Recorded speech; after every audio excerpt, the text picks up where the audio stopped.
Let's see the script. Come on. Hi, hello, hola.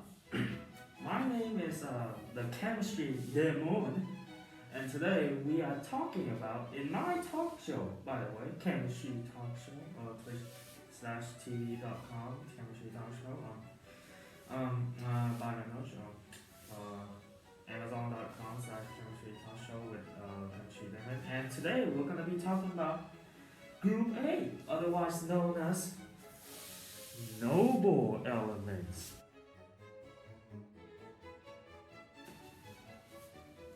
Now, before we actually start our talk show here, I must confirm with my teachers that I am indeed Nam and not some random stranger. And so yeah, please don't take points off. So, now that that's all done, we're going to be talking about what Group A is. Well, firstly, Group A is a group of gases that are called noble gases.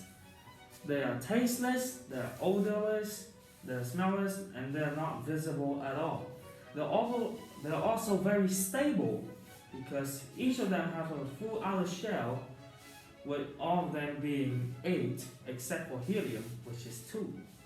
2. Alright, 2. Anyways, that is why they are very not likely to form compounds.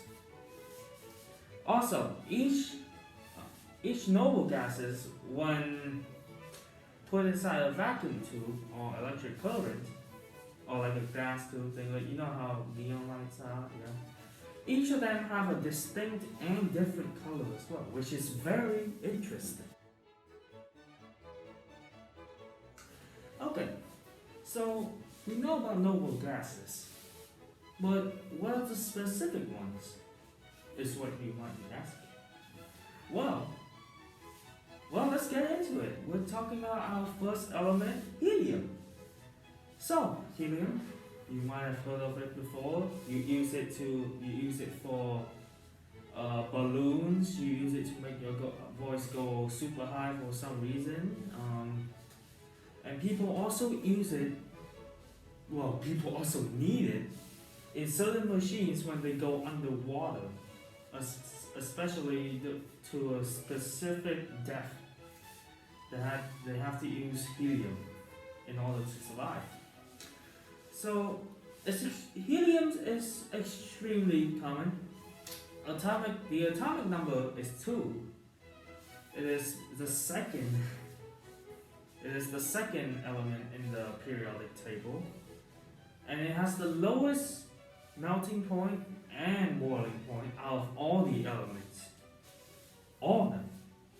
And like I said before, inhaling helium would temporarily make the sound of your voice be super high, but you really should not be doing that much, because that can actually suffocate your oxygen, if you know what I mean. Do it sometimes, but don't do it that much, or else you're done.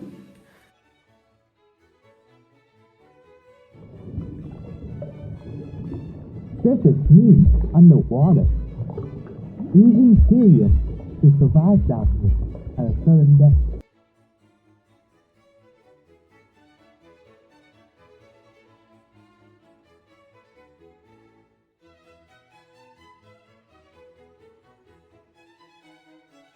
Now, on to our second element, neon. Now, neon is one of my favorite elements, like overall in the whole periodic table, because my room is all filled with neon stuff.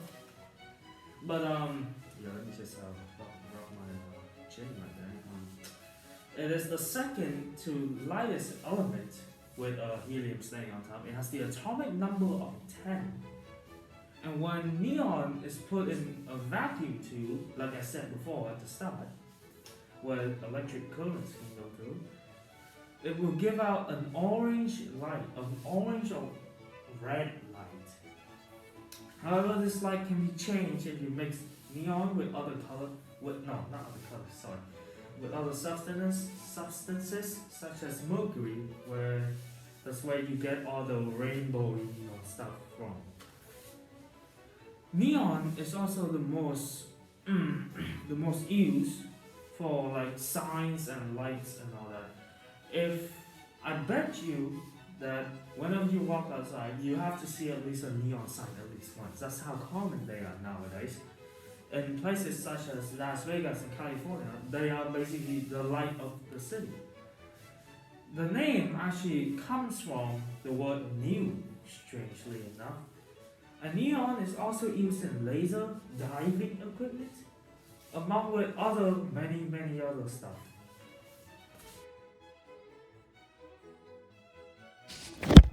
Another beautiful day at my super dark but a little light bed of neon. Look at that neon. Neon. Neon. Neon. Neon! Wait, no, that's not neon. Our third element, argon. Now, argon has the atomic number of 18. It is used for lasers, plasma balls, light bulbs, rocket propellant, and glow tubes. So many like lighting stuff, which is actually kind of like a theme for these noble gases along with lasers. It's also used as a protective gas for welding, storing sensitive chemicals, and protecting materials. Yes. Lastly, liquid argon can be used and is used in cryosurgery to destroy things such as cancerous cells. So argon is actually quite significant in the medical community. Argon is actually the first noble gas molecule discovered in space.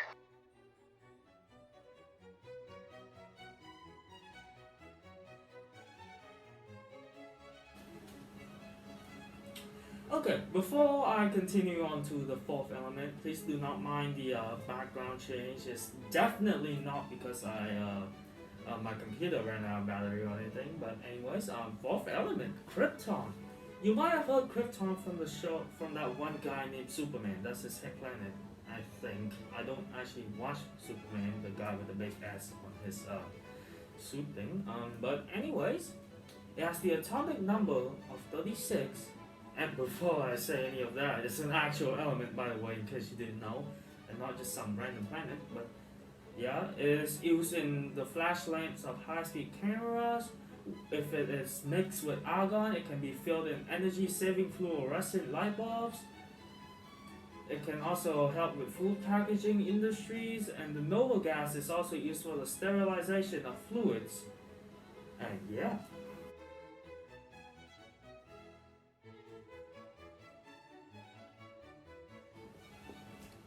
We now move on to our second to last element, xenon, also the fifth one, by the way, in case you didn't know what the second to last one was. Yeah. Anyways, it has the atomic number of 54. It is used for vehicle headlights, lamps, and it emulates a light blue light. So whenever you see like a light blue light coming out, that's probably xenon. And by the way, xenon is a cool name. Xenon is like a name that I would name my son with.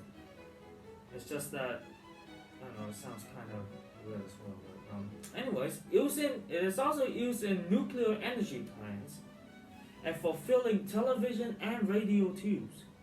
It is also used to manufacture a drug called 5-fluorouracil.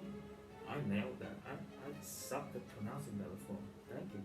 Anyways, which is used to treat certain types of cancer. So once again, xenon is also a very important part of the medical industry. It can cure cancer. I mean, that just proves how important it is.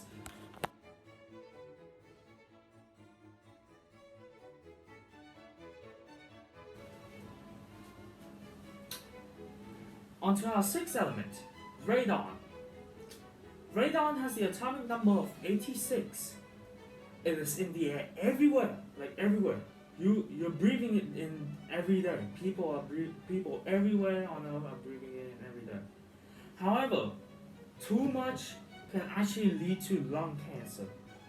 It is radioactive, though it doesn't cause. It is basically harmless if like you breathe in small amounts every day, which you usually do. But it is also the second leading cause of lung cancer, and children are very exposed to it, which makes it extremely dangerous.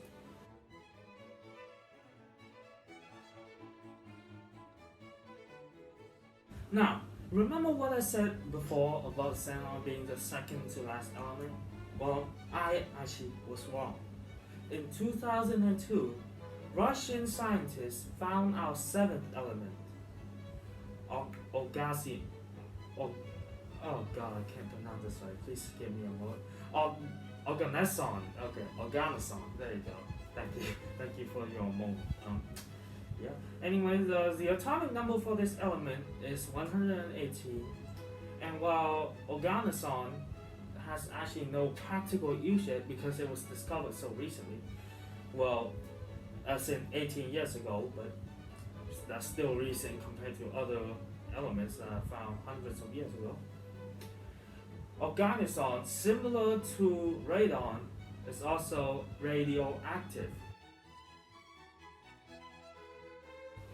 Well then, that's it for today. That's all the elements we currently have right now in our group 8, otherwise known as noble gases. Thank you for watching our talk show today with the chemistry talk show with the chemistry N.D.N. Please buy my merch at amazon.com/chemistry talk show with N.D.N. And I hope to see you all again on another day. Goodbye.